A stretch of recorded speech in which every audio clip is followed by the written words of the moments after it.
Hello friends, welcome back to our channel Simple Track Study.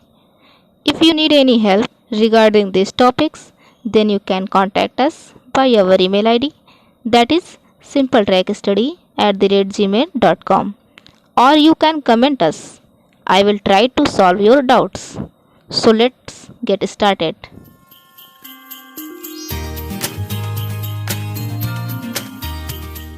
जैसा कि आप लोगों को पता है कि ये हमारी डीएलएड फर्स्ट सेमेस्टर 2019 बैच की सुपर फास्ट रिवीजन क्लास है। सब्जेक्ट शिक्षण अधिगम के सिद्धांत, जिसके हम लोग महत्वपूर्ण प्रश्नों के ऊपर चर्चा कर रहे हैं। चलिए देखते हैं फर्स्ट क्वेश्चन आज क्या है। उससे पहले बता देते हैं, अगर आप लोग हमारे चैनल पर नए हैं तो हमारे चैनल को सब्सक्राइब कीजिए और नोटिफिकेशन बिल को ज़रूर ऑन कर लीजिएगा। चलिए देखते हैं। फर्स्ट क्वेश्चन है हमारा, शिक्षण के किन्हीं दो सिद्धांतों का उल्लेख कीजिए। शिक्षण के किन्हीं दो सिद्धांतों का उल्लेख कीजिए। तो आंसर इसका हो जाएगा शिक्षण के मूलभूत सिद्धांत। ये हमारी हेडिंग होगी, फंडामेंटल थ्योरीज ऑफ टीचिंग। इसके दो इम्पॉर्टेंट जो सिद्धांत होते हैं वो एक ये है क्रियाशीलता का सिद्धांत और दूसरा है प्रेरणा का सिद्धांत, theory of activity, theory of motivation. ये दो बहुत इम्पॉर्टेंट सिद्धांत हैं जो कि बहुत बार पूछे गए हैं। पहले जान लेते हैं कितने होते हैं।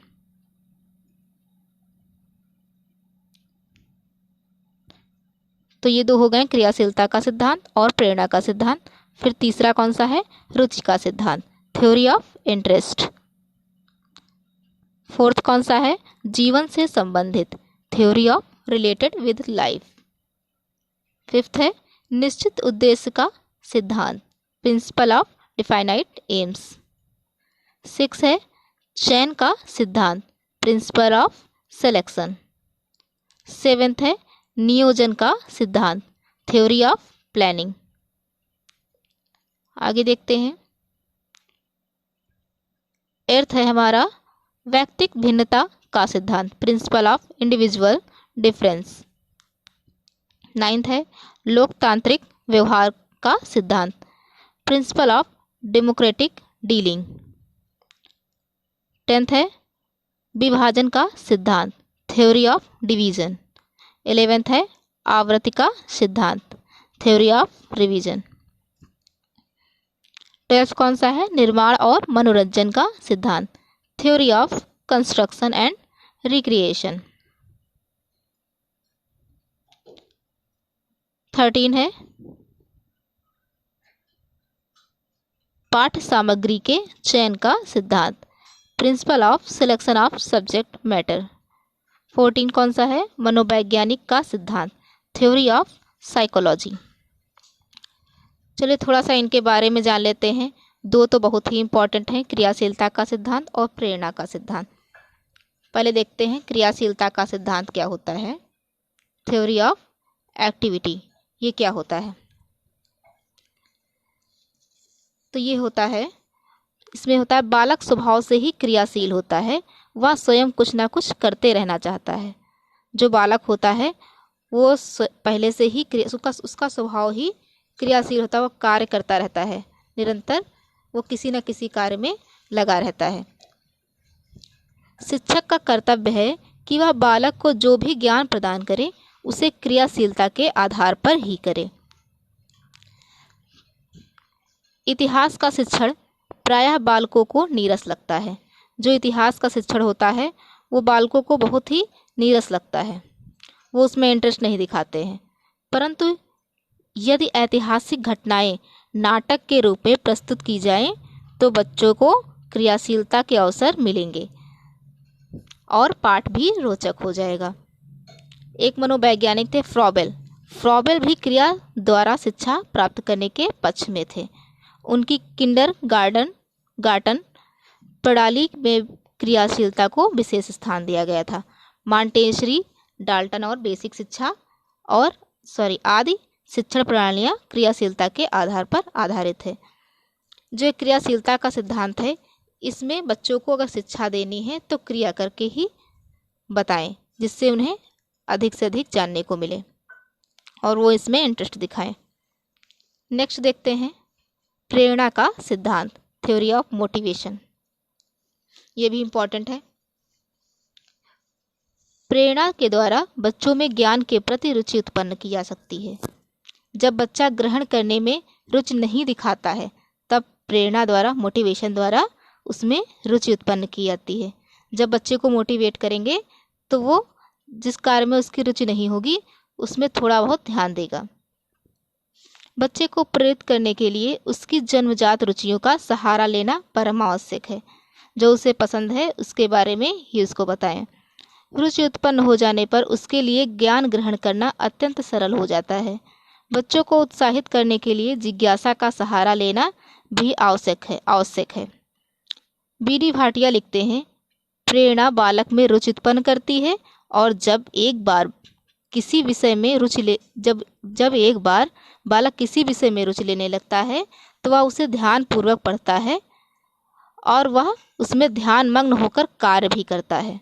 इस प्रकार सीखने का कार्य सरल हो जाता है, चाहे वह आगे कठिन ही क्यों ना हो। बच्चे को जिस विषय में आप मोटिवेट कर देंगे तो वो उस विषय को अच्छे से ध्यान से पढ़ेगा। थर्ड देखते हैं कौन सा है, रुचि का सिद्धांत, थ्योरी ऑफ इंटरेस्ट। शिक्षण के स्पष्ट, सुपाच्य, पठनीय एवं रुचिपूर्ण बनाने के लिए पाठ में एक आदर्श लक्ष्य निर्धारित किया जाता है। इस निर्धारित लक्ष्य के द्वारा ही आगे बढ़कर पाठ में रुचि उत्पन्न की जा सकती है। फोर्थ है जीवन से संबंधित, theory of related with life. इस सिद्धांत का अभिप्राय है कि किसी विषय को पढ़ाते समय इस बात का ध्यान रखा जाए कि जीवन में प्रयुक्त होने वाली परिस्थितियों से संबंधित हो। जब भी कोई पाठ पढ़ाया जाए तो ये ध्यान रखा जाए कि जो पढ़ा रहे हैं वो हमारी परिस्थितियों से संबंधित हो। जीवन से संबंधित विषय को बालक शीघ्र ही सीख लेता है। नेक्स्ट, निश्चित उद्देश्य का सिद्धांत, प्रिंसिपल ऑफ डिफाइनाइट एम्स। कक्षा शिक्षण का एक प्रमुख सिद्धांत है निश्चित उद्देश्यों का सिद्धांत। जो कक्षा शिक्षण का सिद्धांत जो प्रमुख है वो है निश्चित उद्देश्यों का सिद्धांत, जिसका तात्पर्य है कि प्रत्येक पाठ का कोई न कोई उद्देश्य अवश्य ही निश्चित होता है। उद्देश्य के अभाव में शिक्षक उचित शिक्षण नहीं करा सकता। जब तक कोई पाठ का उद्देश्य नहीं होगा, एम नहीं होगा, तब तक शिक्षक उसे उचित शिक्षा नहीं दे पाएगा। नेक्स्ट देखते हैं चयन का सिद्धांत, प्रिंसिपल ऑफ सिलेक्शन। ज्ञान विस्तृत है, मतलब ज्ञान बहुत ही विस्तृत है। उस ज्ञान को बालक की क्षमताएं एवं योग्यता के अनुसार ही महत्वपूर्ण तथ्यों का चयन करके कराना चाहिए। पहले हमें बालक की क्षमता और योग्यता को जान लेना चाहिए कि कितनी है उसकी क्षमता। शिक्षक संपूर्ण इकाई अथवा पाठ्यक्रम को एक ही 40-45 मिनट कालांश में प्रदान नहीं कर सकता। उसके लिए उसको टाइम की ज़रूरत होती है। ज़रूरी नहीं कि 40-45 मिनट में ही वह पूरा चैप्टर ख़त्म कर दे।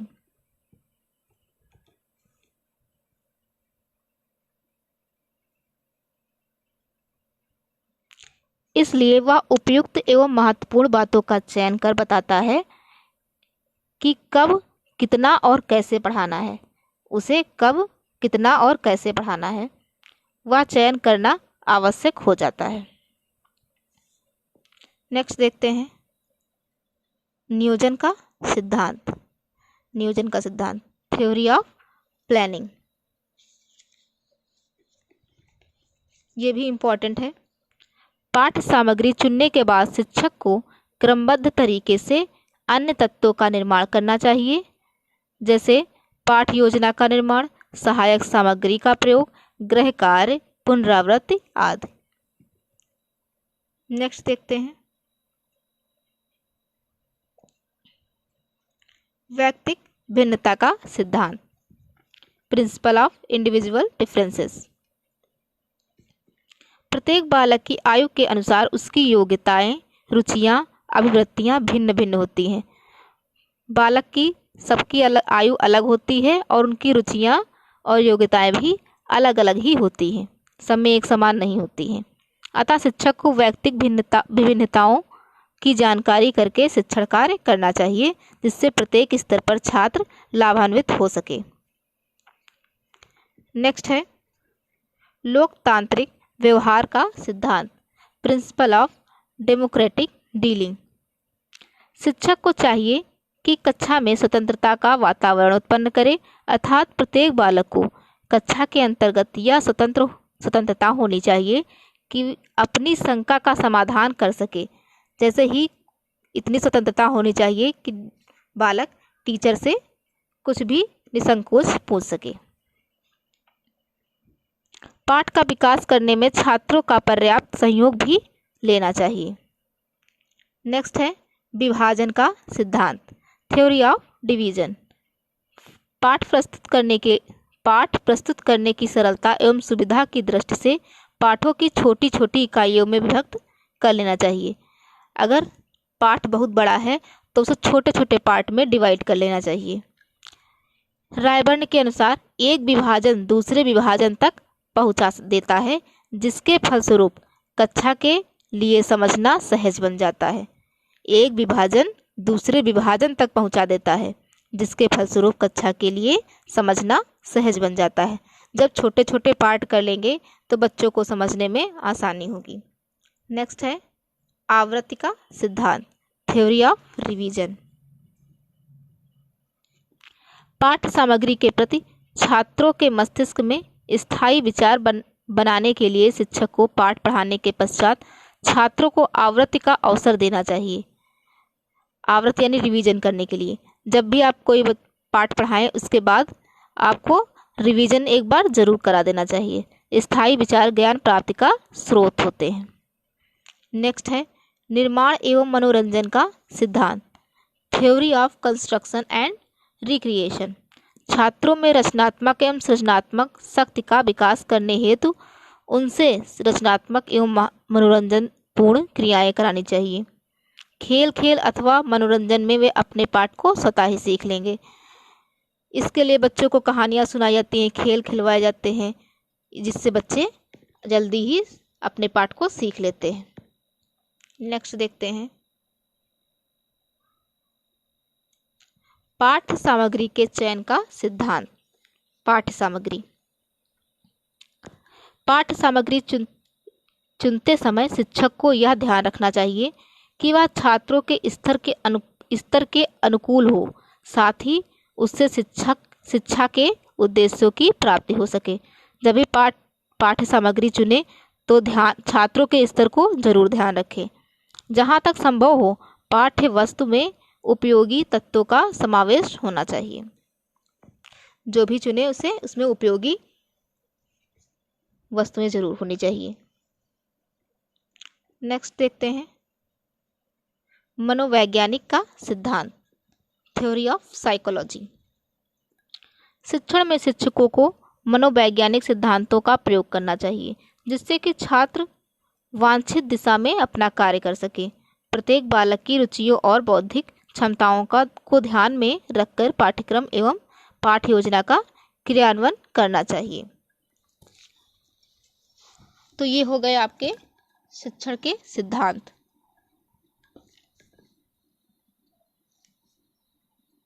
इसमें जो रुचि का सिद्धांत है, कभी कभी ऐसे भी पूछ लिया जाता है शिक्षण में रुचि के सिद्धांत से क्या तात्पर्य है, शिक्षण में क्रियाशीलता का सिद्धांत से क्या तात्पर्य है, या फिर जैसे अभी ये पूछा गया है शिक्षण के किन्हीं दो सिद्धांतों का उल्लेख कीजिए। तो आप इनमें से दो जो भी सिद्धांत आपको आते हों अच्छे से वो लिख सकते हैं।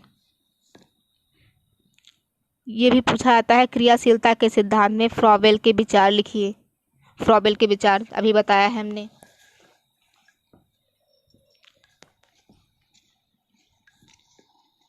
आगे देखते हैं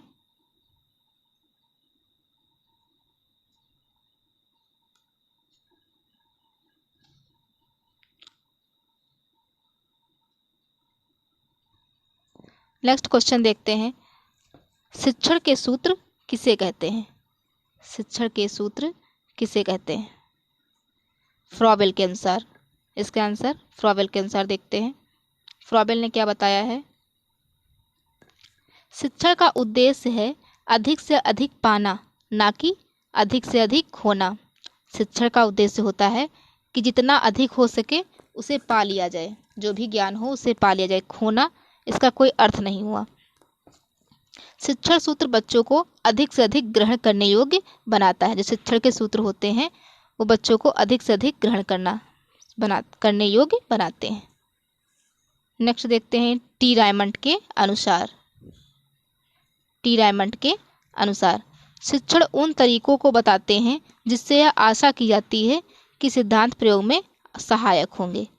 शिक्षण जो होते हैं, शिक्षण सूत्र, वो उन तरीकों को बताते हैं जिससे हम लोग आशा की जाती है कि सिद्धांत प्रयोग में, ये सिद्धांत हमारे प्रयोग में सहायक होंगे।